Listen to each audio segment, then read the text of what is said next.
is now starting. All attendees are in listen-only mode.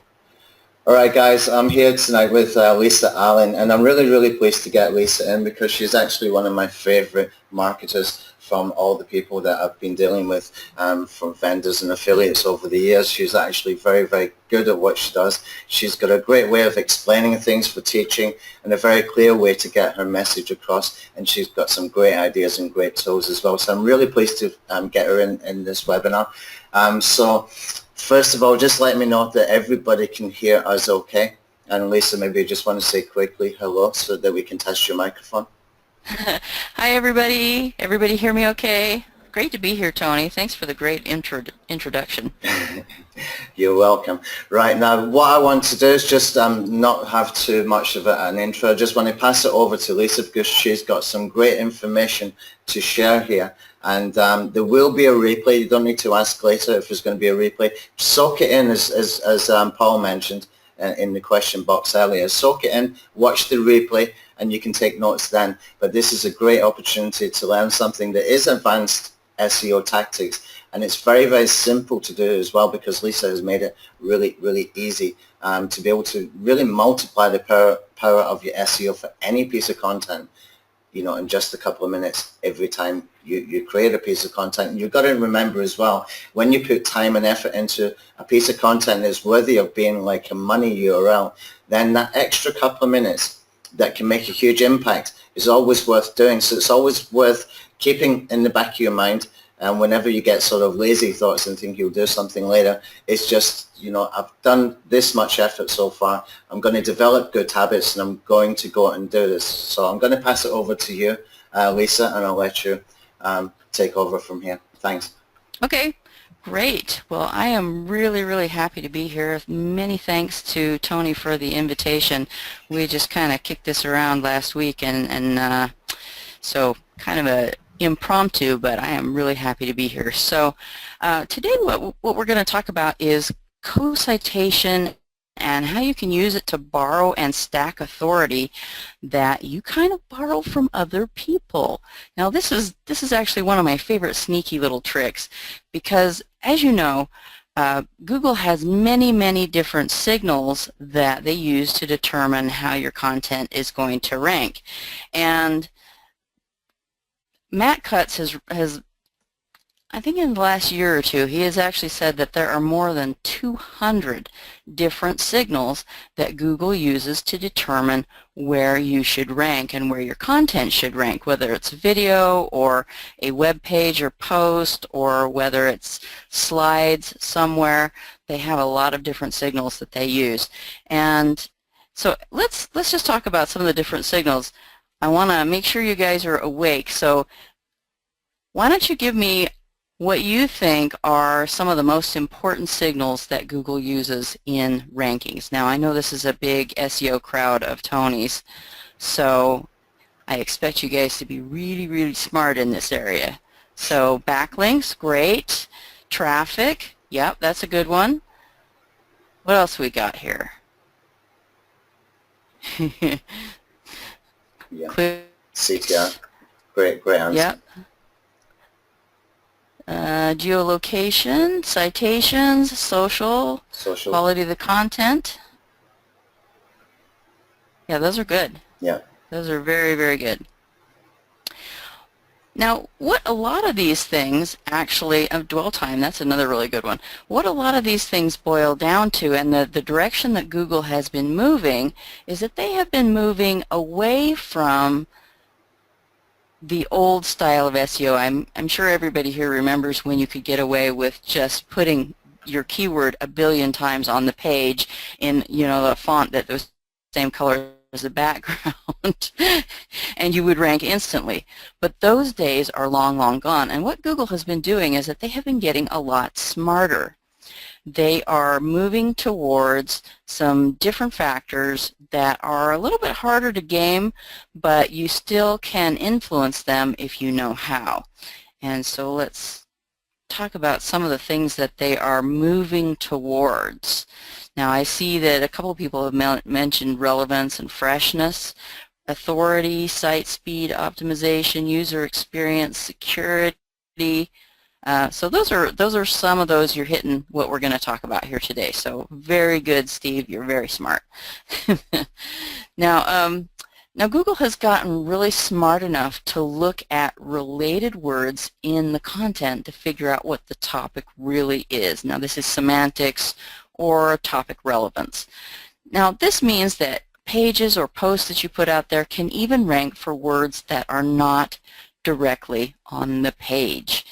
And Google can even look several tiers outward at the topics of pages that you link to, or that link to you, or are mentioned in the links of pages linking to you. So several layers where they're looking at the whole cluster of content as a whole indicator of the topic. So is that something that you guys are familiar with? Did you guys know that they look several tiers out through all of your links and their links? Yep. Okay, great. Alrighty, so that's topic relevance. Now another big one.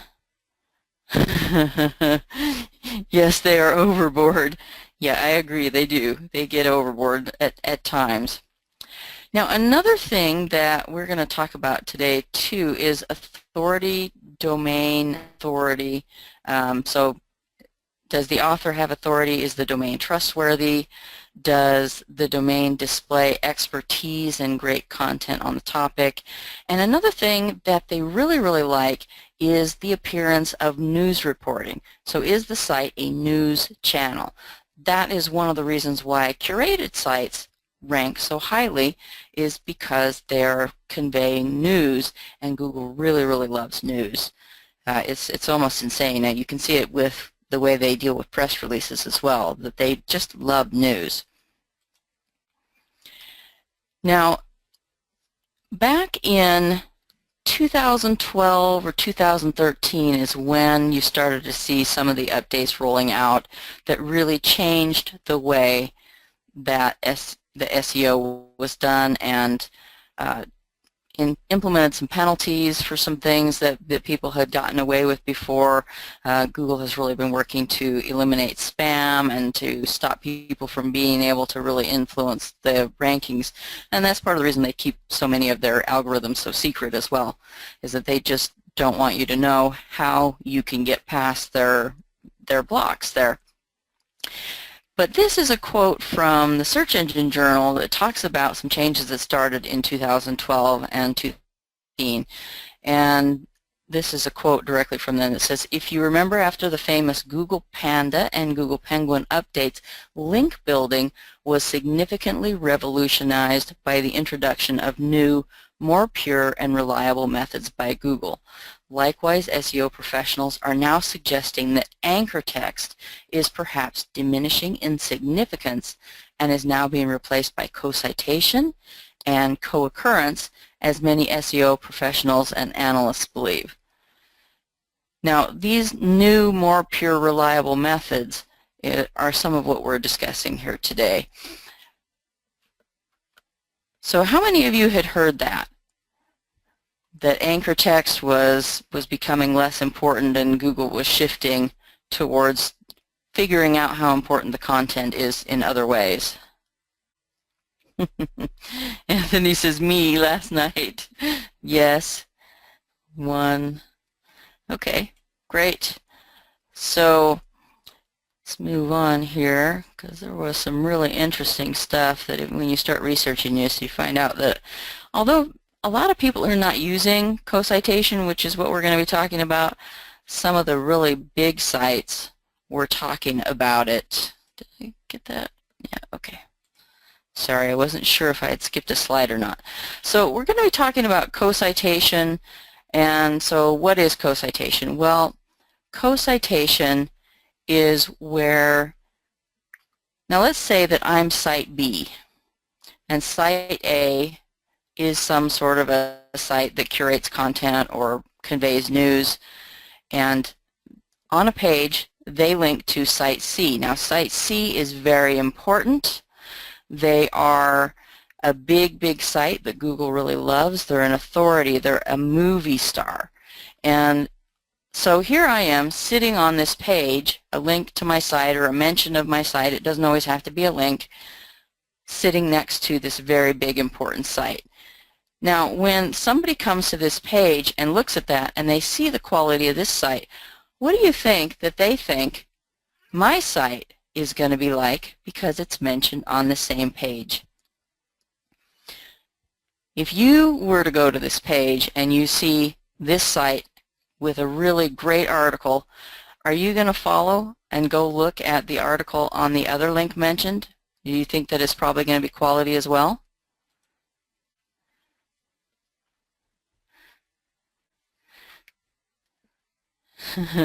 Anthony says awesome.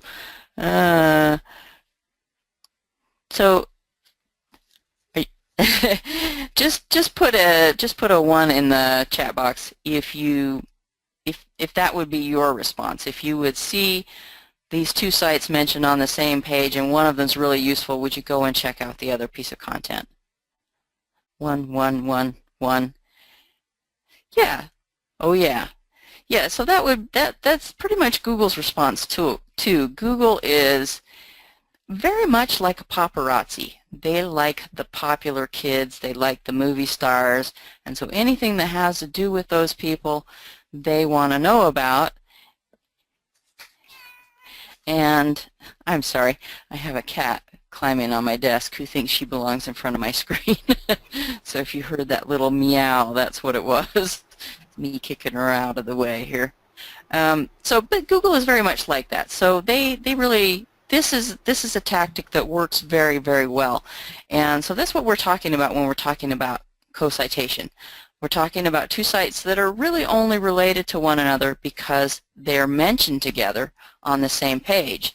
You don't have to get a link from this powerful site, and yet some of their authority still rubs off on you. Now, here's another quote from Search Engine Journal. It's the shift towards implied links.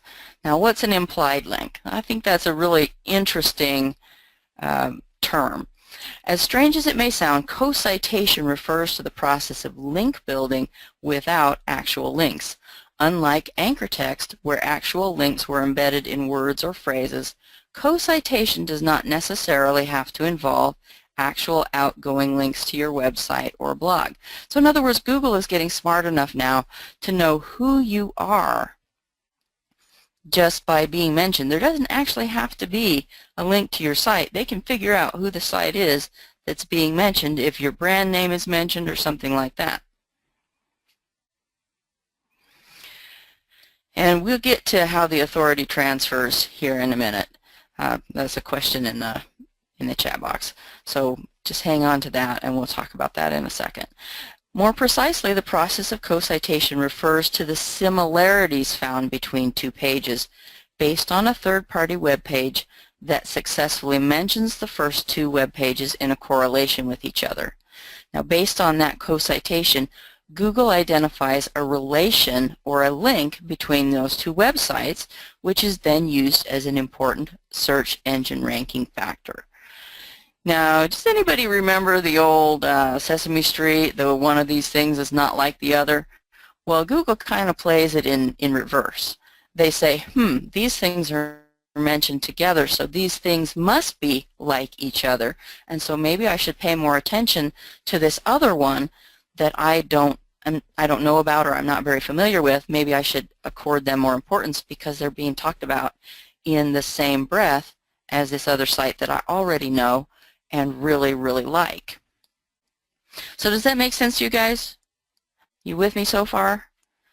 Just put a little yes in the chat box if you're with me so far. I see yep, yes, yes, yes. Awesome. Okay, great. Just want to make sure I don't lose anybody because this is one of those concepts that when you first encounter it, you kind of go, what? What's going on there? Which is kind of the first, that when I first ran into this, it took me a while to figure out what was going on. Okay, so how much co-citation does it take? Kind of like how many licks does it take to get to the center of a Tootsie Pop? So Search Engine Journal said this about the effect of repeated co-citation. Although a few citations may not drastically improve your search engine rankings, it will definitely put you on the right direction in terms of improving your website's search engine optimization. But on being associated a lot of times by impartial sources, and I'm going to add the word appearing, so by impartial appearing sources, it has the potential to create a significant positive impact on your website or blog.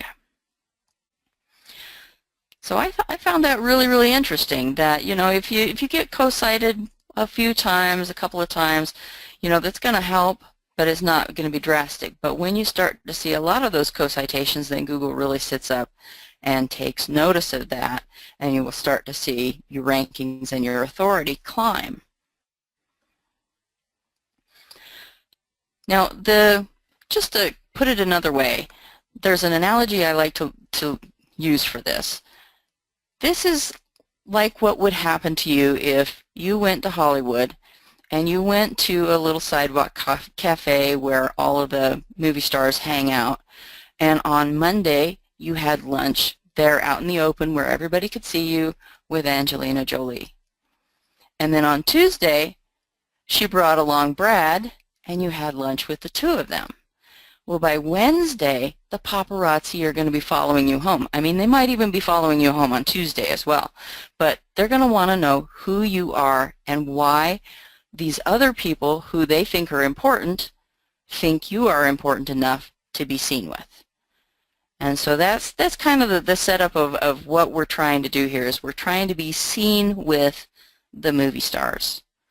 Does that make sense to you guys? Makes sense. Great. Yep. Yes, yes. Yeah, it's kind of a sneaky strategy. So, and the nice thing about that is that you don't actually need anybody's permission to manufacture this set of circumstances. And so I'm going to kind of show you how you can manufacture this. So this says good way to explain. Great. All right, well, let's skip on. And let's see, we talked about co-citation already. I'm not sure why I have a second slide in here. Okay, interesting. All right, so the net result of this is that your link juice is doing something very, very interesting. So if you have site A, maybe that's why I have that here. If you have site A and your site B, well, what's happening is that because site A is talking about site C, who's an authoritative site, Google says, okay, site A is obviously an important and quality site because they're talking about this authority that I already like. So they're a team player, they're participating in the community, and I should trust them. So you have the link juice actually flowing backwards. And then it makes a U-turn, and because they're also talking about you, you get this U-turn, and then the link juice flows around the U-bend to you. Have you guys ever seen that before? Have you ever seen link juice run backwards? Let's see. What this old-timer knows about SEO could be written on a gnat's head. But could you build a co-citation link wheel? You probably could. You probably could. I see a bunch of no's. No's, only during earthquakes. So now you've seen it. There actually is a way to make link juice go backwards, so you can get link juice from site C without ever getting a backlink from site C. It could be CNN. It could be, you know, a government site. You don't have to get a link from them in order to borrow some of their authority, because you can actually make it run backwards and then bounce back to you. Now, how cool is that? Awesome. Cool. Wikipedia links. Yep, you can do that. All right, so let's move on a little bit here.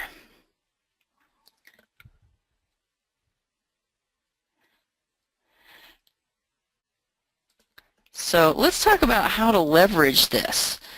Now that you've learned the concept, let's talk about how to leverage it.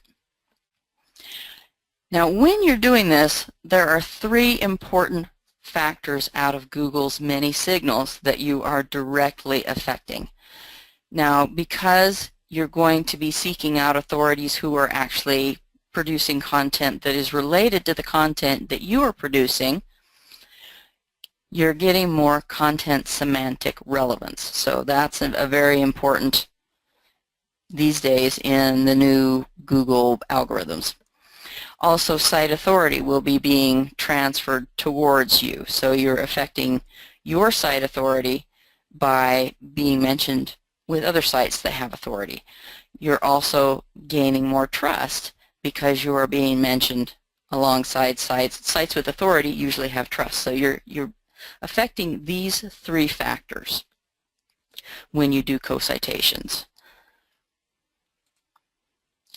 Now, let's talk a little bit about the way you could do this manually. Now, the manual way, and a few people do this, but I'm not aware of too many who actually do it this way, but the manual way would be to write articles and then place those articles on a PBN or some other Web 2.0 site that kind of hides your affiliation there, so that there's that appearance of impartiality.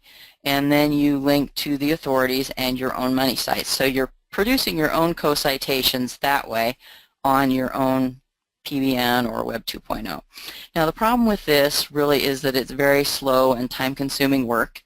And I don't know you guys, but I'm kind of picky about the articles that I produce. And a lot of times I find my VAs are just not producing high enough quality, and so I get in there and end up rewriting them. And how much time do you think I'm wasting of myself? So you'll need to write multiple articles to get multiple co-citations. So that's a problem. Yeah, Andrew says too much work. Yeah, that's what I thought too. And then there's another problem, is that, as you know, content ages. And so if you write an article and it sits there and it's never updated, eventually Google will kind of sideline it.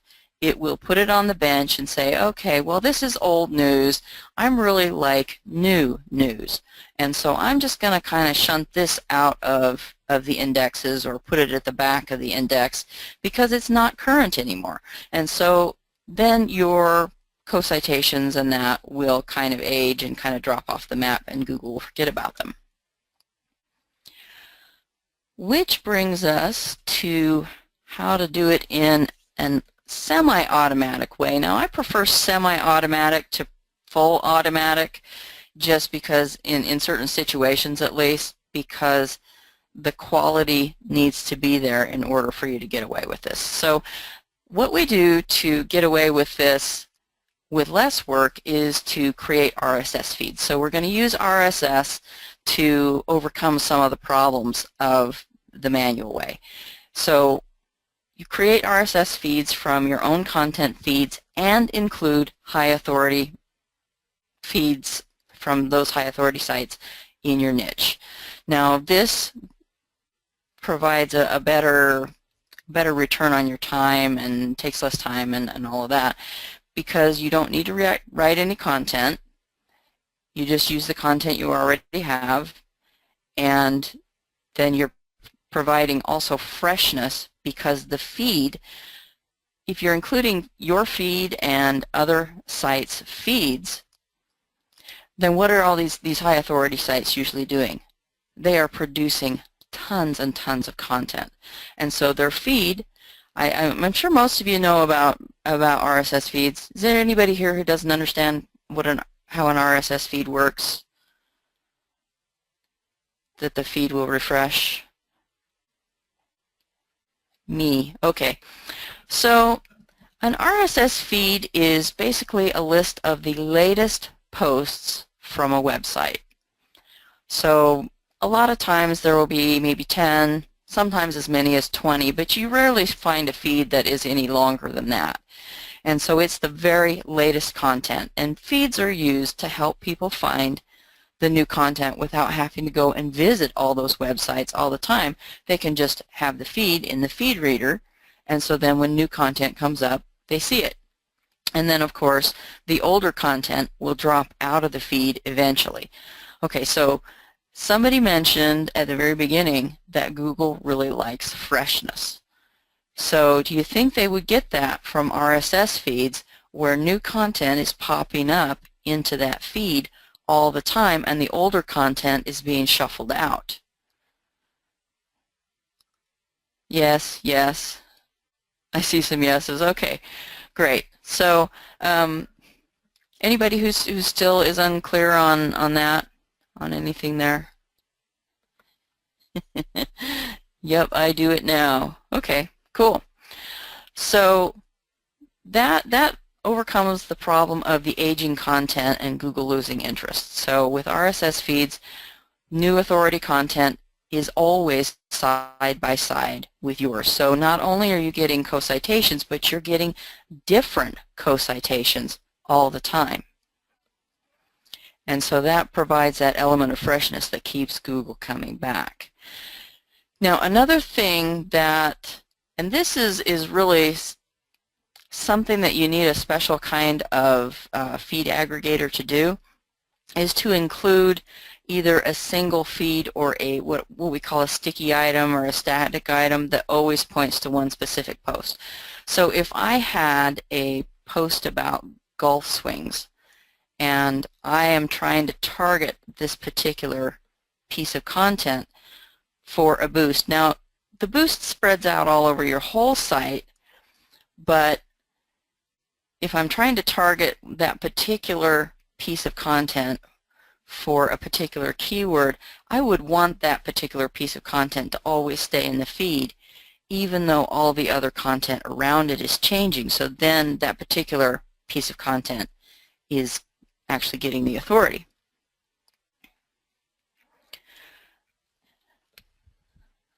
So John says, is that happening on an ongoing basis? Yeah. When you create an RSS feed, and I'm going to show you what one of these co-citation feeds actually looks like, because it's not just an RSS feed. It's set up a very specific way.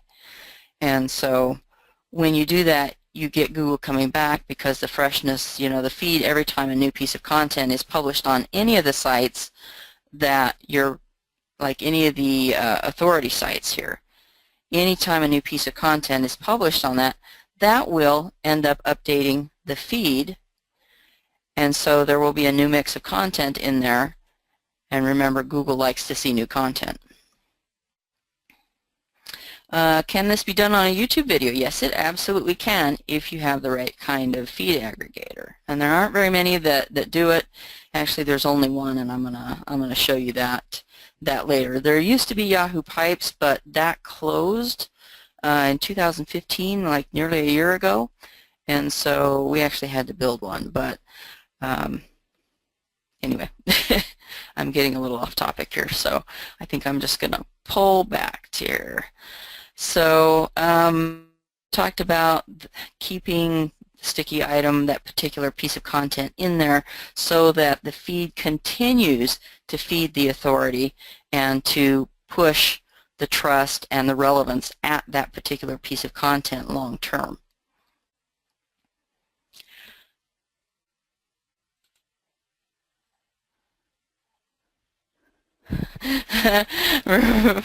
Roberto says, you leave your main competitor out of the RSS feed. Well, if they are directly competing against you, yeah, I would. I would definitely leave them out. But there's a lot of other feeds that you can find that are related to you but not directly competing. And so usually those are the kinds of feeds that you go after, is it not direct competitors but related. So, maybe your site is about golf clubs and their site is about golf shoes, or your site is about fishing and maybe their site is about making fishing lures, things like that. So you can find things that are kind of related. They don't have to be really exact match content in order for that to be conferred. It just has to be within the same general niche, which is really cool. ESPN golf feed. Yep, absolutely, that would be a good one. Okay, so this is basically what a Co-Citation RSS feed looks like. I just wanted to kind of show you this, so if there's any questions about what was really in here. So let's say that this is one that I just created. Now here we have the title, so Golf Tips and Tricks Newsletter. Now golf tips and tricks is probably the keyword that I'm going after for my particular piece of content, which is this piece of content right here. Now it won't always be in the top, but for the purpose of our drawing, that's where I put it. So this is my piece of content. Now you can see we have also got a description for this feed, so that it's a SEO optimized description, and you can put some of your LSI keywords in here. Because when Google sees this and when a person sees this feed in a feed reader, it looks pretty much like a list of, it looks pretty much like a web page, like a curated web page with links and snippets of different pieces of content all on the same topic. And as you know, Google really loves curation, so here we are, we're curating again. So we've got our article, then we've got authority site A, authority site B, authority site C, and so these items all came out of their feeds. So this one came out from authority site A, and that one came from authority site B, and then we've got authority site C, and then of course we would have some more content from our site mixed in. Now all of these things in the feed would be changing all the time. But this one stays here the whole time, so that this feed continues to feed golf tips and tricks relevance to our article here, and then the authority and the relevance from these sites is also being fed to this piece of content, because it's always rubbing shoulders with these other movie stars. And because these are changing, it keeps it fresh, and so Google is more interested in that. So do I need to explain the diagram anymore? Do you guys pretty much get the concept there? Give me a yes if you understand it. I see yep, yes, yes, yes, move on. Okay, let's move on then. Real clear. Okay, excellent. You guys are really smart. I haven't had to explain very much at all to you guys, so you've got a great crowd here, Tony. They've been, I'm recognizing many names that's been around for quite a few years, so they can grasp this stuff pretty quickly. There's a lot of smart people here tonight. Cool. Okay, so this is sort of what we've built, and I suppose I should probably go back a little bit. And I mentioned that we used to do this with Yahoo Pipes, but because Pipes closed, this is probably the tool that the most people in my list, when Yahoo Pipes closed, I had the most people on my doorstep coming and banging on my forehead saying, we want that tool back. You know, what can we do about this? So this particular tool, we actually went and built a feed site, a feed aggregator that can do this, because Pipes was the only one that could do it, and now they're gone. And we went and searched and went through about 50. It was a long hunt. I really was not happy. I didn't want to build one, but so that's what we ended up doing. So let's just I'm going to show you kind of how everything works in this. Okay, so the system includes two parts, and we've got some desktop software where you will use Google to find feeds. So we're going to find authority feeds. So we go to Google, ask them for some stuff, then we go and look at the feeds, and we get Moz data for them, so you can tell how much authority they have, because obviously you want the very best movie stars for your feed because they can confer the most authority. And so the software does that, goes and finds the feeds, gives you information to make decisions on which feeds to include, and then it sends the instructions to create the feed that we're looking at. So a feed like this one, we're going to create it on the aggregator. This desktop software sends that information over there, which feeds you included, and then it creates, oh, and you can add your static links. So you can add things on this that didn't actually come from a feed, so it doesn't matter if your site has a feed or not. You can still put it in one of these Co-Citations feeds. It's really kind of cool. That was something that you actually couldn't do with pipes, and we've added that part as well.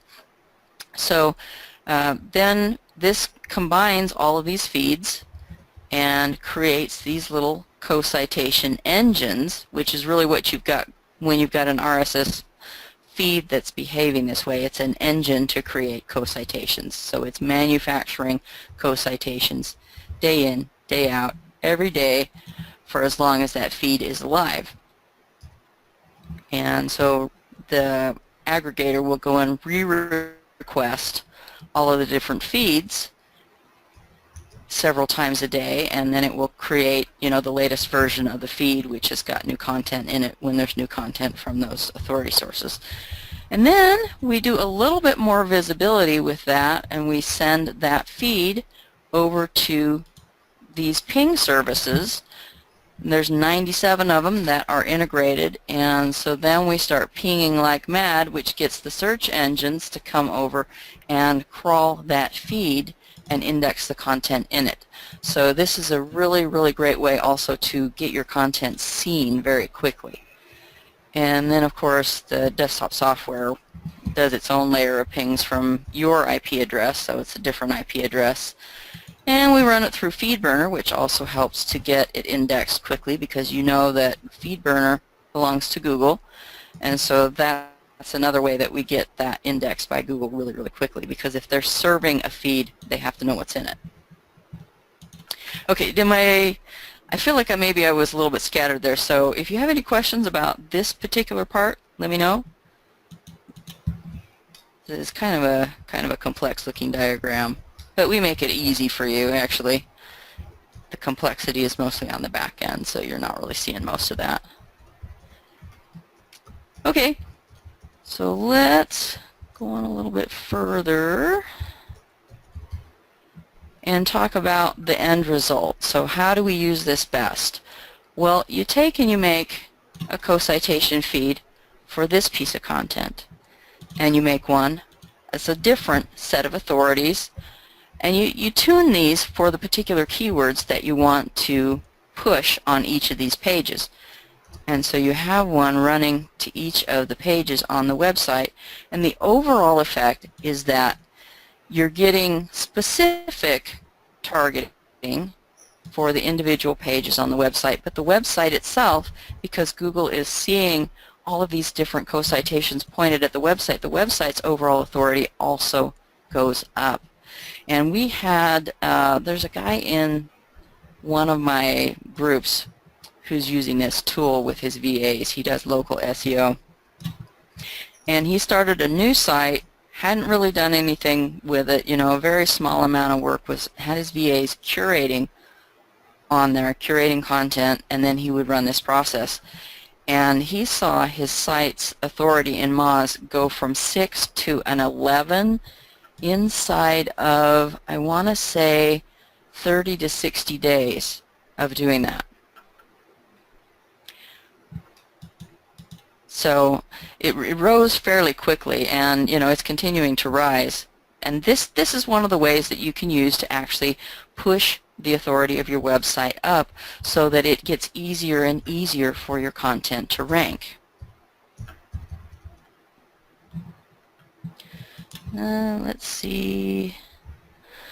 John says, are you getting the content from these sites? I'm not sure what you're asking. because we're not putting anybody else's content on our site for these individual posts. So this is, let's say this is our site that we're trying to boost. This is a page on my site. This is a page on my site. Now it could be curated content that you wrote, or it could be articles that you just flat out wrote, or infographics, or something else.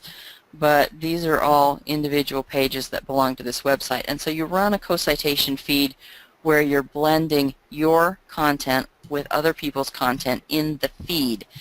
But there's just like a little summary, usually, of the content in the feed. Let's see. Does each inside page have a blog, or you just put the feed in the content of the... Nope, the feed doesn't need to be on your website. These feeds are actually hosted by the feed aggregator that we've created.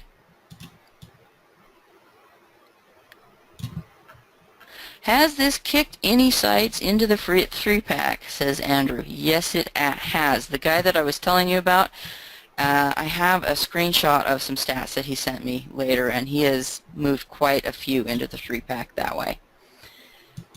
So what are the engines themselves? RSS mashups? Yeah, but they're very specific. They're done in a very specific way, and they need to have that sticky item in there. So one of the things, let me just kind of, well, maybe I shouldn't cover that yet. I think I'll cover that in a future slide. I think I do have a slide for that. How does the content look on the inside page? Having a hard time imagining this. Okay, well, I do have some more slides, and then we'll show you some examples. Let's see. Okay, so that's the features. Let me just go over here and show you a feed that I did.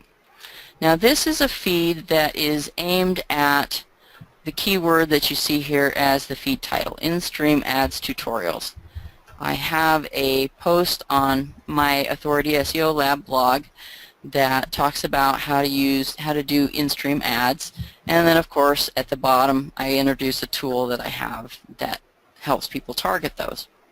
And so I wanted to push that particular one up, and I really haven't done much else to it. Just a couple of feeds are pointed at it with different keywords in the title, and then see, we've got some other words that are related, so ad costs and ROI and traffic, and then there's some stuff from other people's sites. So like this one, let me show you where this one is from. This one is from the AdWords Google blog. Now, how much authority do you think I'm pulling by having Google's content side by side with mine? Quite a bit. So that one's there. I've got like the Unbounced blog is here, and if you go down towards the bottom, here's some of my content. So this is the blog post that I'm targeting with this particular feed. So let me just do a little keyword search for you. Let's get a new one out.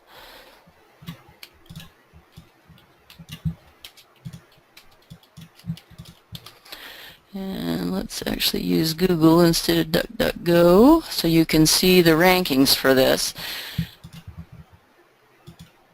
Bang, there we are, right at #1 for that particular search. And that is really literally the only thing I have done for that post. I have not done backlinks, I have not built link wheels, nothing else, just that. Now, that doesn't happen that easily all the time, but for this particular post, that was all that was needed. And that has actually been there. Let me go down a little bit here. Skip. Okay, so this one, I made this feed May 4th of 2016, and when this actually started to move just a few days afterwards, so on 5/10, So 6 days later, you can see that it was on the first page at number 9. That's how quickly it moved there. And so, you know, but that's the thing. It's now September. It's got onto the first page, and it's been sitting there without me doing anything else. So, like I said, your results may vary. Each niche is different, but that is some of the results that we've gotten with that. Okay, so let's go back a little bit. I just wanted to show you that.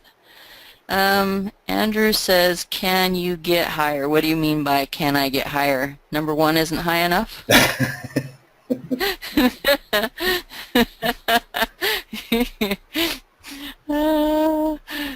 So, Brian says, this looks like an RSS feed, not a web page. I'm not sure what you're talking about there.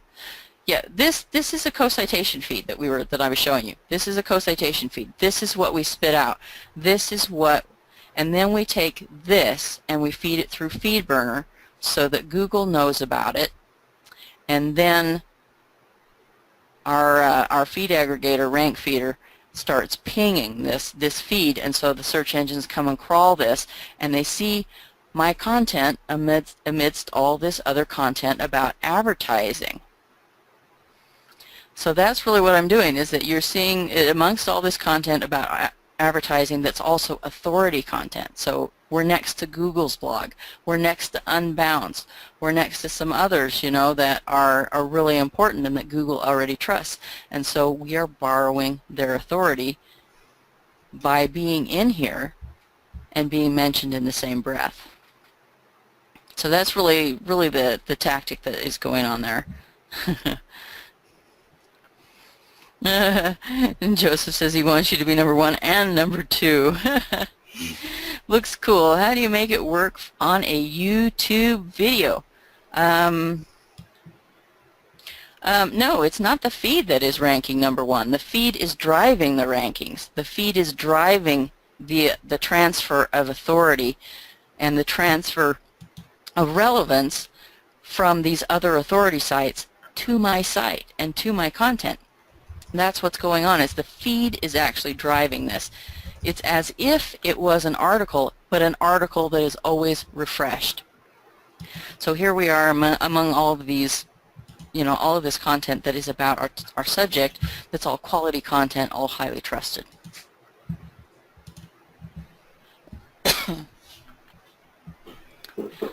Let's see. How is this for local keywords? Well, Andrew, that is actually what Mike is doing with it. So let's go to Mike, since you guys are, I'm kind of free-forming it here, so we might be entertaining things a little bit out of order. You guys wanted to see if people were making it into the 3-pack. Meet Mike Claggett. Now, he's a friend of mine. I really like him. Nice, positive, works really hard, very, very smart local SEO guy. And so here is what he had to say about this back in May. For those of you still sitting on the fence and haven't quite made the time to implement RSS Authority Sniper via Rank Feeder, here's a little something to hopefully motivate you so you do not let these programs gather digital dust. Those of you that use Rank Tracker will recognize the following partial ranking report raw data. Keep in mind the only thing I have done to rank this site outside of my own killer on-site, on-page SEO is Lisa Allen's Co-Citation system. So anyway, he gets really enthusiastic. He's really kind of funny. It says this site was launched 10 weeks ago. My VAs started pushing out co-citation feeds 7 weeks ago. He's blurred his city name out, but he says everything with a map pin is in the 3 box. So this one is in the 3-pack. That one, that one, that one, that one, that one, that one, that one, that one, that one. You think his client is really happy right now? I don't know. He's blurred that out, so I don't think I can tell you what city that is. But he did tell me something else. If you look down here at the bottom, it says everything with a map pin is in the 3 box, and he has 23 competitors in a 25-mile radius. So this is his client has 23 other competitors within 25 miles of him, and look at how many he's ranking in the top 1, 1, and 2, or he's in the 3-pack for these. So these are, and it didn't really take him too long to start ranking these. He just has his VAs pushing them out. Andrew says, I'm happy. Cool. I need to hire you and Mike. Well, I'll be happy to introduce you.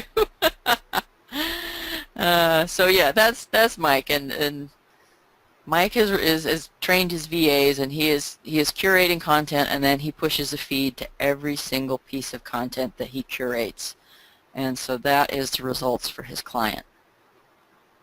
At least it was in May. I'm sure he's got more by now. I should ask him for an update.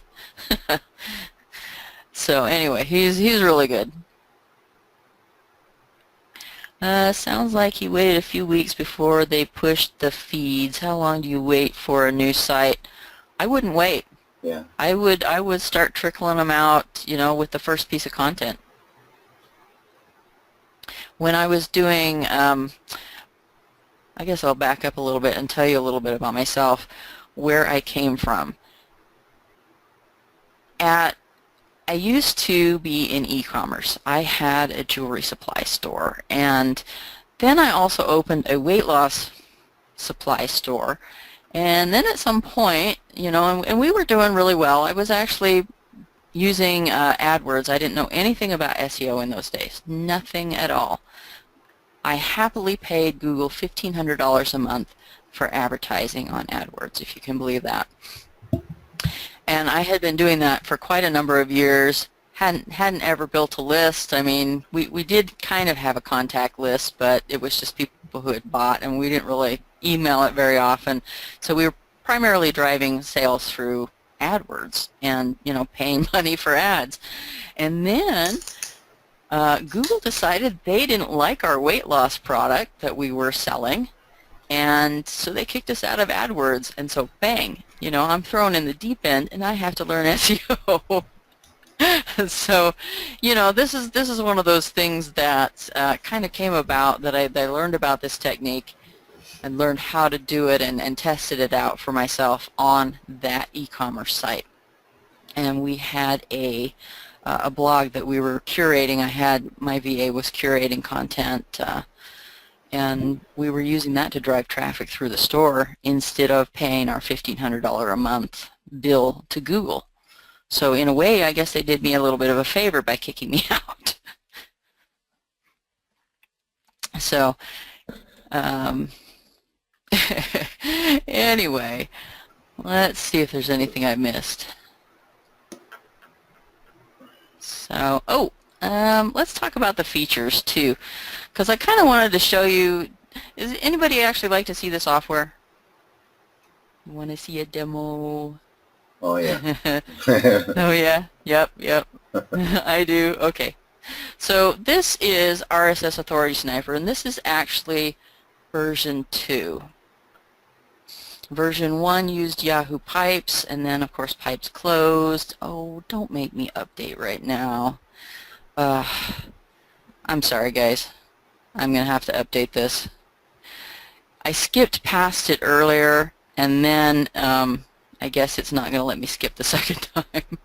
So it wants to update that. So, oh, come on. That is really annoying. Okay, so there we go. Adobe Air has updated itself. So let's do this so it's a little bit bigger. Okay, so this is the software. This is basically designed as a wizard. Now, when we first did this, when we first were using this strategy, we actually were doing this manually. We would go and do the feed research manually, and then we would construct the feeds manually, and there was a lot of copying and pasting, and it was taking my VA around 20 minutes to do it, which I think is really too long for something that you're doing to try and, boost the authority of every piece of content that you do. It needs to be something that you can do fast. And so then I created the software. And so let's do a feed for one of you. Give me a post, please make it clean, that you would like me to run a feed for, and let's just do a full demo with this.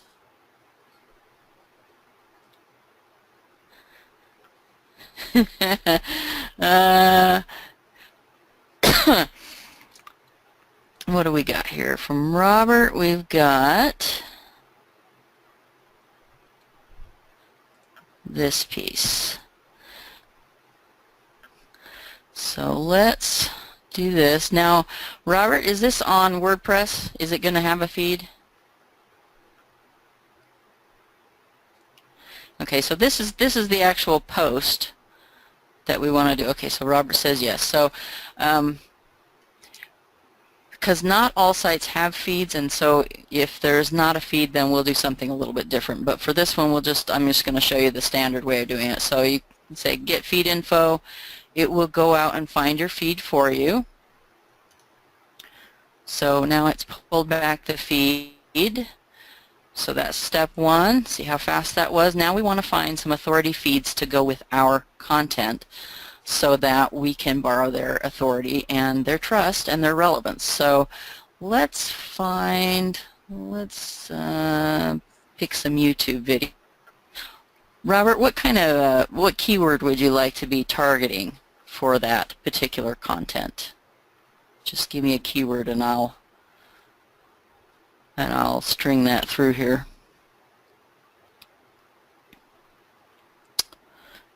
Let's see. RSS feed directory. So I'm just going to truncate that a little bit so that we can probably find something a little bit more. Okay, so now it's going out to YouTube, and it is looking for feeds on YouTube, channels that might be related to this. And so this is a lot faster than going and trying to find the feeds and hunt them down and copying and pasting and all of that stuff. And now it is looking up the Moz data on that. Okay, so we've got domain authority. You know that Google loves its own stuff. So domain authority of 99, page authority of 60, 50, 48. So you can see what the channel, how influential the channel is. And so let's look at this. RSS ground, customer testimonial.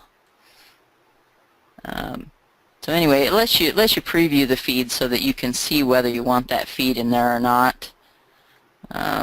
Let's add that one. Okay, so we want that one. RSS feed software. Let's steal that one as well, and you can choose some others if you like. There's also other different types. You can look for blogs. You can look for Blogspot or Pinterest, Tumblr, Vimeo, anything on WordPress.com directly, and even YouTube playlists. So we've got quite a number of choices for different kinds of feeds that you can look for. And the reason we picked most of these is that most of these sites by themselves have a lot of authority. So, you know, Blogspot, another Google property, has a lot of authority of its own. Pinterest has a lot of authority, so you can get image feeds and things like that. And so let's see, how many do I have? I only have 2, so let's grab another one. Booth podcast, that's probably a little bit less related. That's not related enough.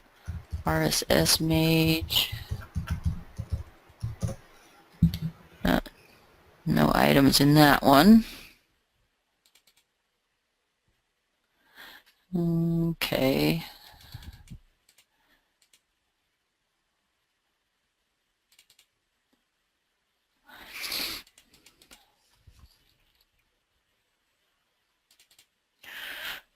Well, I think I'm going to add that one even though it's not optimal. And And let's just go next. Okay, so I'm gonna, now the nice thing about this software is that you don't have to go to the aggregator and actually create the feed by a lot of copying and pasting. You can do it right here because we built the aggregator with an API. And so you just go into the settings, put your API key in here, and then it can talk to the aggregator directly with no having to fake be in a browser or anything like that. So let's say, what was a RSS directory? Was that the keyword you wanted? Okay, so let's target that with, this is the feed title. So we're targeting the keyword with the feed title, and then we would put in a description that had something to do with RSS directories.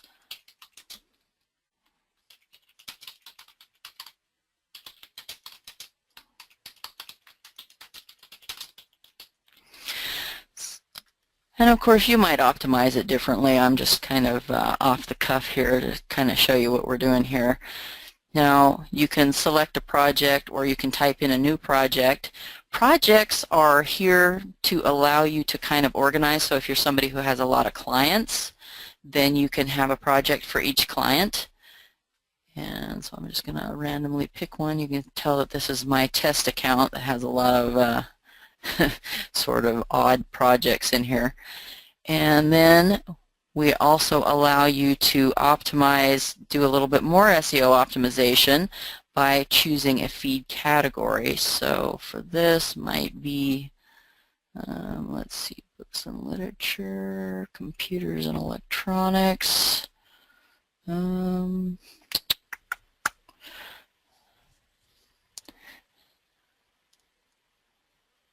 Let's see, what do we got here? News. I think maybe I'm going to do news.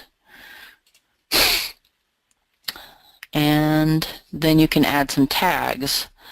Now the tags, when we go into the next phase with Rank Feeder, will start turning up on a HTML page for the feed. Right now there's just the feed being published, but they are going to have HTML pages that these tags will appear on. So that will give you another way to kind of hint to Google broadly that you want these particular keywords. Get to choose how they're sorted. You can put the one that's that always stays in the feed at the top, or you can kind of have them do a random mix or organize them by date order.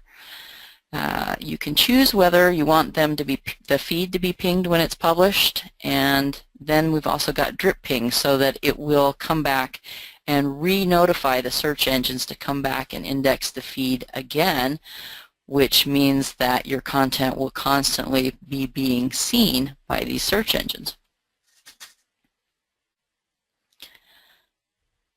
So that is what we do there. Now there is another little feature here too that I haven't talked about, and that is what we call the Co-Citation sandwich. And this is where you can add a .gov and a .edu site into this feed that always stays there as well, so that you can actually kind of rub shoulders with these. Now, the reason why this is kind of cool is because most of the .govs and .edu sites do not have feeds, so this is about the only way to borrow their authority, is with an actual included post or page of theirs directly. But because this is a special feed aggregator, it can do it where most can't. Okay, so if you want to add those, then you just paste the URLs in here. And then I'm going to use these feeds, and what it's going to do is it's going to take all of this information that we've found, so these authority feeds that we want to use, and then my feed, or Robert's feed, and Robert's post, and it's going to roll this all up, and it says it's been created. Okay, we go next. Here is the feed that was just created, so let's go into, oh, don't do that. I think my browser has just crashed. It's always something on a webinar, isn't it? Yeah. Webinar demons happens to be a lot. Let's use IE instead. I don't know what's up with Firefox, but it has just been giving me headaches lately, like you wouldn't believe. Yeah, I started to use Opera a lot. Yeah? It's actually quite good, yeah. You can get extensions and stuff for it as well. Let's see, Philip Edinson, he would put a Wikipedia link. Philip, you're on the right track, but I would be a little bit careful with Wikipedia links because those wiki pages have got far too many links on them already, and we don't know the quality of those links on those pages because it's so easy now to just go and buy a wiki link over in Source Market for about $10. You see what I mean? So I would just be a little bit careful of doing a Wikipedia. It's better to find just the authority sites within, or the influences within your niche, or what's relevant to the article that you're doing. But you can go broader, you know. If, for example, you're doing an SEO article and you want to mash it up with some feeds from authority sites, have a look at the most interesting authority sites within the internet marketing niche as a whole. So if you look at HubSpot, their blog, for example, they post a lot of content all through the day. I think they must have a whole bunch of content writers there, but their content is first class. It's really, really top quality content, and it gets a lot of shares and a lot of interest. If you position yourself next to them, even though it's not specifically SEO, you're still in the same arena as far as online digital marketing, web traffic kind of niche anyway. And that way you're just making sure that you're getting positioned with those authority sites. And it is still relevant, but go broader so that you don't have to put every single article you do with the same sites. You can just go, you can go as wide and as far as you want, as long as it's in the broad niche, is what I would say. Mm-hmm. Yeah, that's what I would agree with too, is that I've seen some people who will come to me and say, I can't find any feeds in my little niche, and then when I find out what kind of feeds they're looking for something that is so specific. You really don't need to get that specific. It just needs to be kind of generally related so that you have similar keywords showing up and similar topics and things like that, or that are related, like maybe one step out. You go a little bit broader. Okay, so this is the feed that was created by the tool. You can see that we've got the keyword targeting with the feed title, and then this is the piece of content that we got from Robert. So this is his post, and then this looks like this is more items from his feeds, and then we've also got content from that's related to RSS feeds and things like that, that's from YouTube channels. And I wanted to just mention one other thing too, is that you see how that these YouTube things have the big thumbnail and all of that? If you go and get an RSS feed from a YouTube channel right now that's straight from YouTube, you are not going to see this. All you're going to see is the name of the video link, and sometimes the date, and it doesn't show anything else. That's what YouTube did to their feeds when they switched to the version 3 API, is that they completely gutted all the information out of where you could see it. And so when we are reconstituting these and mashing these up, we're actually putting the information that belongs there back. So we're putting the description back, we're putting the thumbnail back, and so you get a much more useful feed out of there. We call that feed expansion. Alright, so let's see if we get any questions here. Let's see. Looks great. Awesome. Okay, so that's what, you saw me create one. The other part of the process is that at that point, you remember I mentioned that we send this through FeedBurner. there's a reason we do that, and that is to make Google index it. We force them to index it by running it through FeedBurner, because in order for them to serve that content back through FeedBurner, they have to know what's in it. And so this is a very, very good way of getting their attention and making them swing by and index it very quickly.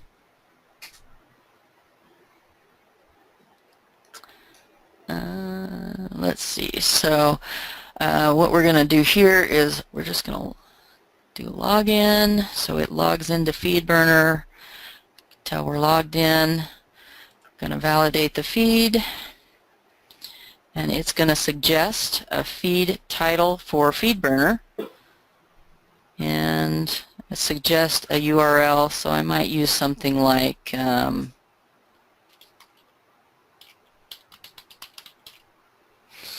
something like that. See if I can get away with that. Click Burn Feed. Successfully saved the FeedBurner feed. Okay, so now we have all of this information that we're going to follow through, and we're going to send a layer of pings from the actual desktop software. So I'm going to put RSS directory. And then what it does is it pings all of these URLs. So it pings the feed that was just created on our feed aggregator service. It pings the FeedBurner one, and then you get a ping for the blog post or the video that you're trying to promote, and then the feed from that site. And we just click on ping, and it goes through and does a mass ping here.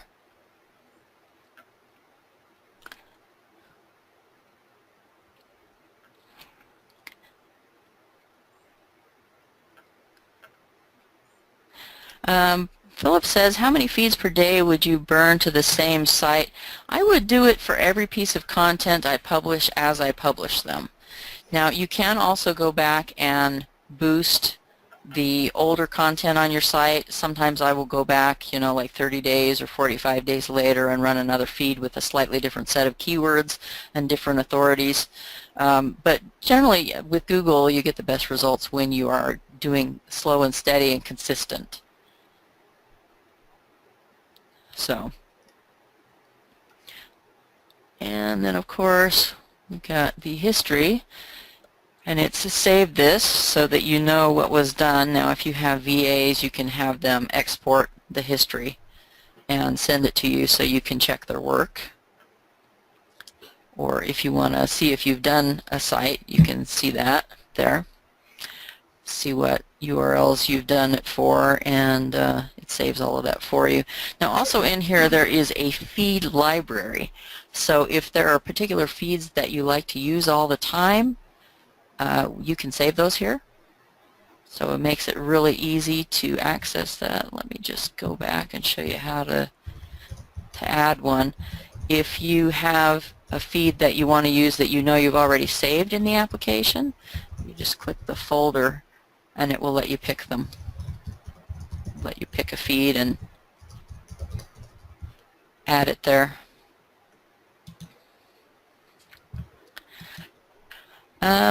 Nathan says, do you re-ping feeds after a period of time? Well, the feed aggregator will do that on its own if you tell it to drip ping. So if I say drip ping every 3 days, it's going to send out notifications for the search engines to come and recrawl that feed. And then of course it's the content in the feed that gets indexed, but the feed itself will get crawled. So what do you guys think of that trick? That is a lot faster than doing all the research manually and all of that. How much is this? Okay, so let me see if there's anything else that we haven't covered yet before we get to the actual offer. How many of you guys are interested in this? I see a couple of yeses. Yes, yes, me. Oh yeah, awesome. Awesome. This is really, like I said, this is the tool that when pipes went away, I literally had a path to my door of people, you know, hopping up and down and going, I want my tool back. When is it going to work again? So anyway, that's why we ended up building the feed aggregator to go with it. So let's... Ron says, have it. It is great. Awesome. Especially if we get a deal less than 97. Well, yes, there is a deal for Tony's customers. Should we go to that right now, Tony, or you think I should? I think better you put them out of their misery. They want to know how much is it going to cost. Okay, so on this, we are doing a deal for Tony that's limited time through, what did we say was the ending date on that, Tony? I forget. I don't think we discussed it, so it's really up to you. Oh, okay. Well, let's see, it's Tuesday now. How about through Sunday? Sounds good. Okay, so through Sunday, there is a single and an outsourcer pack option. Through Sunday, we're going to do the single for 67 instead of 97, and the outsourcer pack is normally 147. We'll do the outsourcer, which is 5 licenses, so if you have a bunch of VAs that you want working on this, then it'll be 97 instead of 147. And let's see. That's a good discount. That's a very good discount. I told you that in the email, guys. This ridiculous price for a tool like this is a fantastic tool. And I tell you what I would do as well. When Philip was asking how many times a day would you use this, if you've got a blog post, and say for example you've got a video on that blog post, I would run it to the video URL as well as run it to the blog post URL. There's no reason why you cannot do sort of multiple runs to pieces of content that are linked together. Your own content, of course, where maybe you've got a YouTube video embedded into your blog post, and at the same time your YouTube video has got a link in the description to that blog post as well. I would run it both places because it takes literally 2 minutes. Once you get used to using it, it's really fast. I mean, super fast. You could have a VA do this all day long, you know, and you know, if you got a VA to go through all of your previous sort of important pieces of content, you will get through it pretty quickly and you will boost that content. So you're not limited by the amount of posts that you can, or the many times you can use the actual tool itself. So use it. That's the best way to do it. I should mention that because we had to build our own aggregator and we do have to support the programming, and we have to pay hosting costs every month, there is a very small monthly to have us host the feeds, but it's very minimal. So I mean, you'll hardly notice it. We did try and keep it very, very low, just to make this work really well for you guys. So the feed service is actually called Rank Feeder, and after you go to the RSS Authority Sniper page and make a purchase, then it will take you to the Rank Feeder sign up, and you'll be able to choose your plan. The plans start at $17, so about the cost of, what is it, 3 fiber gigs, just a little bit more than 3 fiber gigs per month. Fiber gigs are not fiber anymore. Some of those fiber gigs are getting really expensive. Are they really? Yeah. I haven't been there in a while. Yeah, some of them are getting really expensive. You know, you get fiber gigs now that is not $5 at all, nowhere near. Fiber's not fiber anymore. So yeah, the best thing to do with this is get your VA learning how to use this. And if you got like 100 blog posts already, I would honestly get her to, you've got something for her or for him to do when you're not sure what jobs they're supposed to do next, because that often happens when you're busy yourself. You forget your VA comes and says, what should I do next? If you've got 100 blog posts, then give them the authority sniper and say, okay, carry on with the blog post. By the time they've done that, they'll be really fast and really fluent in co-citations. Well, and that's what Mike is doing. We discussed Mike's results and that is what he is doing, is that he has several VAs who are running these every day. He's curating new content and running these every day. And so he has several clients that he's working that way with. He actually told me, and I know that maybe Tony will disagree with me on this a little bit, but Mike actually told me that he was doing PBNs and he stopped doing that because he felt that this was more more cost effective. So, well, if it's working, maybe it's working really well because it's local. I don't know. You know, it's yeah, that could be competitive. But you know, I would have, if this is a great way for being able to, if you have PBNs, okay, or if you buy PBN links, put those links through here. Okay, people need to treat PBNs like the money sites because you're buying expensive domains. Okay, they've already got some backlinks. You need to nourish those sites. Okay, it's not good just to send a bunch of wiki links for something, you know, to those kind of sites. It's not going to do you very much good. But you can use something like this, and every time you do a post in your PBN, or if you buy some PBN links, put that URL in here, and you will get a lot more power by doing that. Okay. Andrew wants to know, can he change his monthly, I assume you mean your monthly plan. Yes, you can. You will be able to upgrade at the same price that that you were offered in the plans today. So if you came in at the launch pricing, then you'll be able to upgrade to another plan that's still in the launch pricing tier, even after the launch pricing goes away. As long as you stay registered, you can do that. So I'm just going to go over a couple of the other slides that I had really quickly. We had some content about, let's see, this was, I just wanted to kind of run through the features. So Rank Feeder is the aggregator, the co-citation feed service that we built for this. And of course, with pipes, we could join multiple feeds. Rank Feeder, yes, you can join multiple feeds. Others can do that. But here's where you get into things that other services can't do and that are needed for this strategy to work properly and long term. To be able to keep a single item from a single post feed in the feed, or a single item in the feed. One of the things that we found with a lot of the other feed services that we tested before we decided to go ahead and build our own is that those feed services would start dropping items out of the feed as they got older. So let's say that you had 3 different feeds that had 10 items in them and one item that just always had the same item, but it's a feed.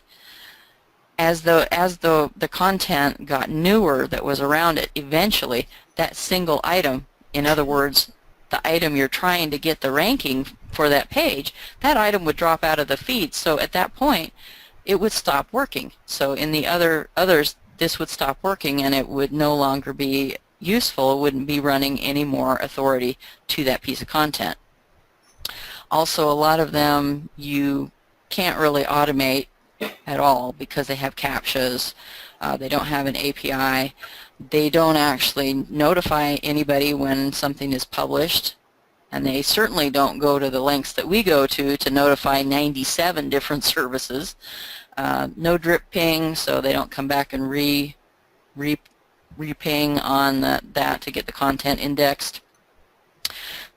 Key items that are not in feeds, so they were limited to just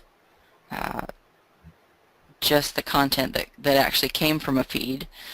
None of them will expand YouTube feeds the way we will.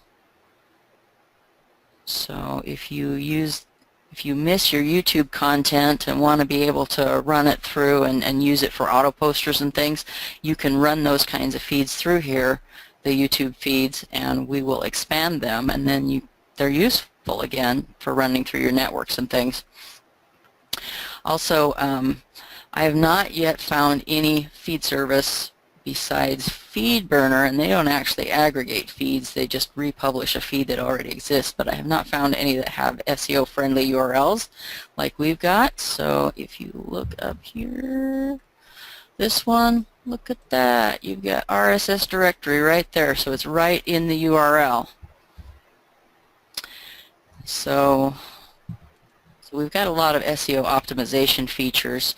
So feed descriptions. Now, a lot of the other ones that we looked at before we built ours would not allow you to edit the feed description. A lot of times they would brand your feed with their own name in your feed description. We don't do that. We let you write your own feed descriptions.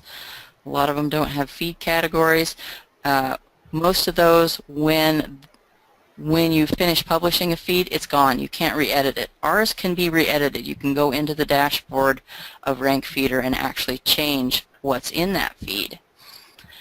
No sorting options, no feed tags, no projects, no way to give your VAs access, partial access to your account without letting them in far enough to mess things up on you.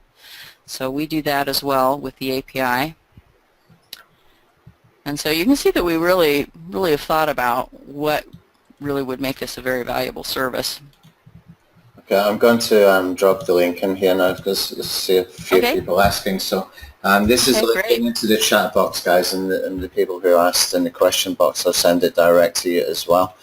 Okay, and you can get in. Well, it's a great price for what it's doing. It's a fantastic tool. Yeah, well, and a lot of the programming on this also, when I first had this done, I actually had a programmer that I was working with, but he was a bit of a goof off, and so eventually I took the project over. So this is me. I've done most of the programming on this, and I have really improved a lot of it. So it's fairly reliable. And Andrew says, is there training with this? Yes. That we have a full-on members area for this. Let me see if I can find it for you. No, that's... Okay, so here's the members area. We've got welcome video. There is the download, and your license key will be here in the download area. And then under training, you'll find that we have some strategy videos that talk about a lot of what we talked about on the webinar here. And then there is also the software training that shows you how to get set up and how to use the software, although I think it's probably pretty self-explanatory. And then under webinars, guys, I'm sorry, I think I put the wrong link in there. I think people are getting confused. okay. Yeah, I made a mistake, sorry. I took the wrong link, so I'm sending that to you again. No, it's a tool I use that I use for cloaking links. I just chose the wrong link to send to you.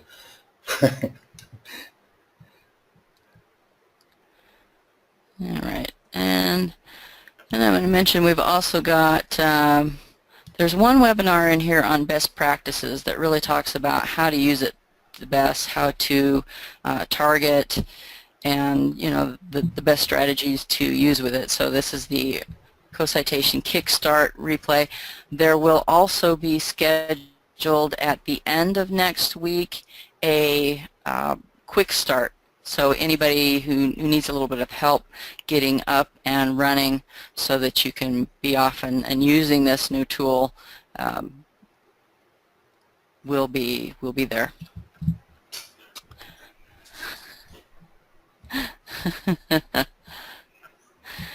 Let's see, bonuses. People are asking about the bonuses. Yes, there are some bonuses. So we've got rapid traffic secrets in here for you to download. There's 27 methods to generate website traffic fast. There's SEO for 2016 and beyond, so this is an updated guide on SEO. And then there are some plugins in here. So we've got the scarcity funnel plugin, social Quizler plugin. So these are things for your blog for you to make use of the extra traffic that you get. Video opt-in plugin. There's an A/B results testing plugin, keyword to link plugin, and then there is, if you ever get your VAs to bring you articles that have been written in Word, you can actually mass import those using this plugin. And then there is an exit pop plugin there. So Okay, Lisa, could you explain to people again what the offer is for the ranked feeder as well, just so they understand the Okay, whole thing? Rank Feeder is monthly. This is the service that hosts this, that hosts the feeds and actually refreshes them and runs all the pings, and it does that for you on a recurring basis. And so we have a starter plan that where you can have 150 of these running at a time, and that is $17 right now. It's good value. There is also a there's a pro plan that I think it's like 400 feeds that you can have running, and that is $27 a month. And then there's also the Elite, which is, oh gosh, I forget how many is on there. It's on the page. It tells you how many you get, but that's $47 a month. And yes, you can start on a low plan and move up if you want to when you've filled up your quota. Now the other thing with the quota is that if there's a feed that you made and maybe you lost the client or you kicked the client out or you're not working on that site anymore, you can go in and delete the feeds, and that will free up your quota. Can you unlicense computers when you lose a VA? Yes, you can. I will. You just have to send a request to my support desk, and I can help you reset those licenses. Very cool. All right. Any other questions? I will put some bonus, guys, when we do when I send out the webinar replay as well. So it will be something relevant and something good to fit in with this tool, so that you get the most value from it. I've got a couple of ideas right now, but I haven't decided which one to go with. So what I'll do is when the replay is up and I put it onto my blog, I will put details there for what the bonus is going to be, but I can assure you it's going to be something significantly good, okay? Well, thank you, Hector. Hector says, thanks for hosting. You're a pretty cool gal. Well, thank you. That was really nice. Yeah, this is really one of my favorite little strategies, and I just, like I said, this is the one that when, you know, things happen on the web and things are always changing, but usually people go, okay, well, I'll go find something else to do, but I really had people hammer me for this tool, and so that is why we actually went ahead and built Rank Feeder for it, you know, so that we could restore this strategy so that you could actually get the benefit of it again, because it does work very well, especially if you're using it, you know, consistently. Let me ask you guys, when you think of a piece of content that you want to use with this, what is the kind of content that you would be creating most? Would it be video, or would it be a blog post, or what would it be? Both from Brian, video from Diane, video from Tom, both from Phil, videos for sure. Okay, for you to get a really good quality video that you expect to get converting, you know, a money type video, one that's going to be high quality that you're going to use for conversions, at least to get people to opt in or send people to an offer. You know, how much time does it take and how much money does it take to create that piece of content?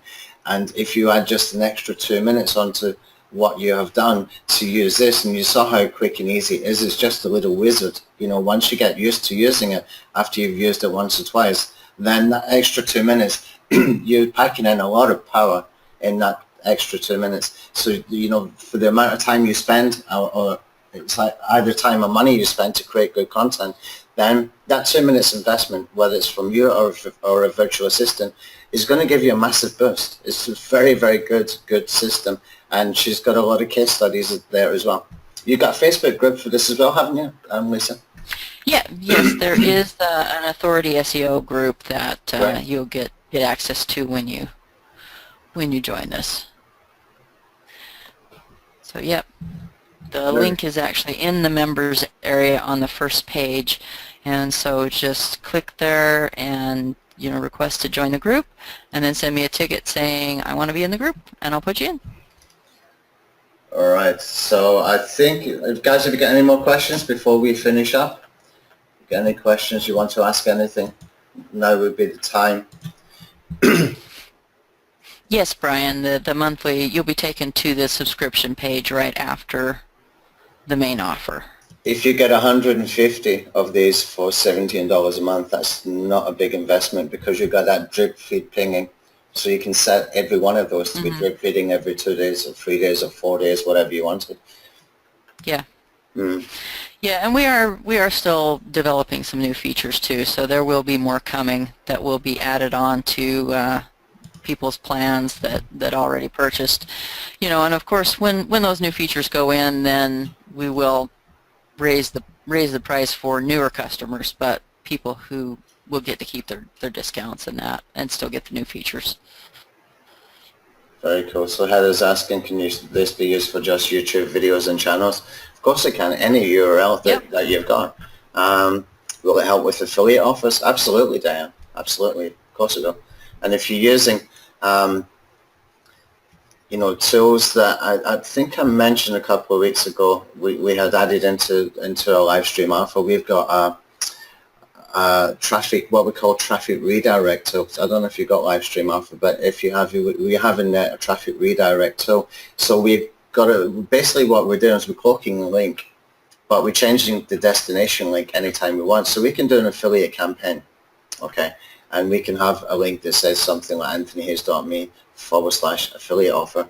I can change that destination link with the simple 301 redirect, but to keep the cloaked link. So we're just redirecting our previous backlink campaigns, and the same thing can be done using this tool as well. Very cool. Excellent. Let's see. On, I think you said that we could enter the starter plan at 17, but move to the elite when ready at the equivalent price of $47 a month. Yes, that's correct. Yeah. So the price tier that you come in at is the price tier that you will stay at. So these are launch prices for the service. And so as long as you maintain your subscription, you get to keep that price, and you can move between the levels, the different plans in that price range without paying more, even when the service is more later. Very cool. So yeah. Philip has signed up. Is there any OTO? Sammy, the OTO is going to be the sort of automation of the syndication with the drip feeds and stuff. Maybe you can just explain. Yeah, there's just two offers. Yeah. There's just two offers in the funnel. There's the desktop software, and then there's the service that hosts the actual feeds, and that's it. So none of these 6 or 7, mile long feed funnels or anything like that. I got caught in one of those this morning that I couldn't get out of. I was like, really, again? It's pretty bad when you have a marketer going, let me out, let me out. Yeah. It's like being lost in IKEA, Yeah. Being Swedish. I know. Right, okay, let's see if we've got any final questions in here. Okay, somebody says if we can't finish our quota, will they roll over? It's not a quota for that you get to create so many a month. It's that you can have that many running at one time. And the reason it's based on that is because when you have a feed, the different plans are set up to refresh the feeds several times a day. So that means that the server has to go and request from, let's say that I'm using CNN's feed and I'm using Moz's feed. Okay, for each co-citation feed that you have manufactured, our site has to go and request a new copy of that feed several times a day and then recombine it, and then it keeps coming back and doing the pinging. And so it's based on how many feeds that you actually have running. So it's it's kind of like your website hosting. It you continue to pay for the availability of that many feeds to be running. So it's not that if you haven't made all 150 in a month that that there's any quota to be left over. It's that we make that amount of resources on the server available to you to use. So that amount of memory and that amount of bandwidth and all of that. Okay, so Jesse's saying really only $97, yeah. And you got, is it 5 computer licenses that get with $97? Yeah, the 5 computer is 97. And then through your 17 link per month to host your feeds so that you can keep the automation of that syndication happening with the pinging and stuff like that. Right. Pretty cool. I mean, that's not expensive. 17 a month. You could be doing these, all day long and just not even notice the $17 cost. Let me go and look at that. Make sure that the page is what it should be here. All right, what's the monthly cost after or for what? I'm not sure what you mean, Jesse, when you say or for what. So $17 a month, Jesse, for monthly cost for the hosting of the feeds. Maybe that's what needs to be explained. Yeah, it's hosting. Okay, because in order for a search engine to find a piece of content, where does it have to be? If it's on your hard drive, can Google find it? No, they can't. And so that have a feed aggregator. That's why you have web hosts. That's why you have email hosts. And so this is a co-citation feed host. And it makes it available, so that when all the search engines come looking for that feed, so that they can index your content and see it next to these other high authority content, there has to be a place for that feed to live on the internet where the search engines find it. So that's really what you're paying for on the monthly, is just for us to host and to continue to refresh, continue to publicize those feeds for you. So let's see. So here is the offer for this. So single computer license, normally $97. So it's $67 right now through Sunday. And then if you decide to go for an outsourcers, then we will give you 5 licenses for $97. So really, really good deal.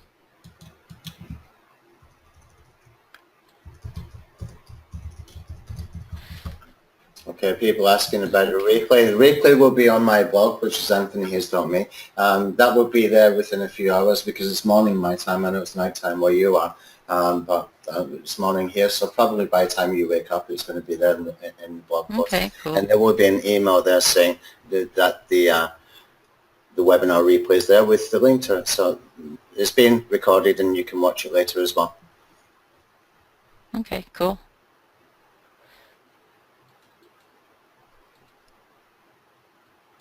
Alright, I think there's some other question here that I was looking at. Seems that one of the key features of the process is the 97 ping service. Only the top 2 plans.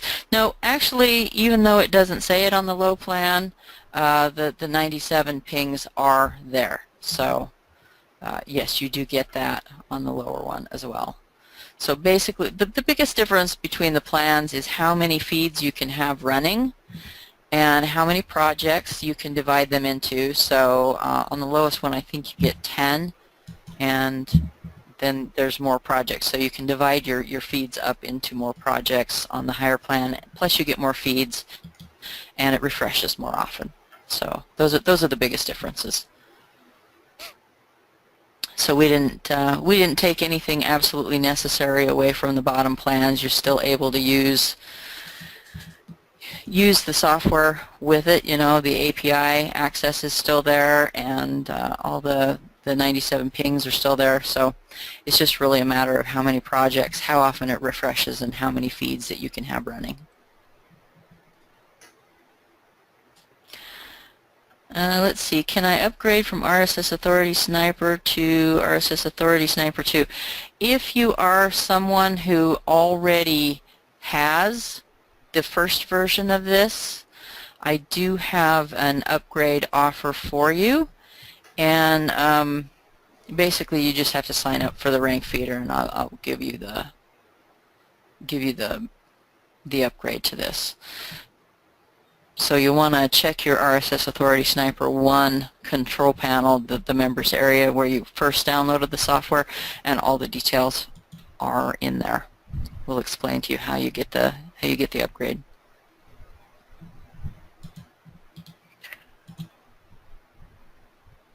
Okay. All right. Well, I'm not really seeing a lot of other questions. Yeah, I think we can we're about done probably, here? yeah, we're about done here. So I will get the replay up in a couple of hours, and you know, when you wake up, if you're in the US, it will be there ready for you. And I'll put details as well for a bonus. Lisa, thank you very, very much for coming in. Hey, thank you. And Had a great time. It's a very good webinar. You got a very, very good way of explaining things so that people can understand. And I think they'll appreciate it, that today. So hopefully we'll have you in again sometime in the future, and with another great tool, and we will see if we can team up and do something later as well. With maybe some additional training stuff or whatever. Okay, guys, we're going to finish up here. So thanks for attending. I hope you learned something from this. It's been a very, very good webinar. It's a great product. It's not expensive really for what it is. And you know, you've got until Sunday if you want to purchase it before the price goes back to full price. Okay. Thank you very much. I'll speak to you later, guys. Bye, Lisa. All right, bye-bye.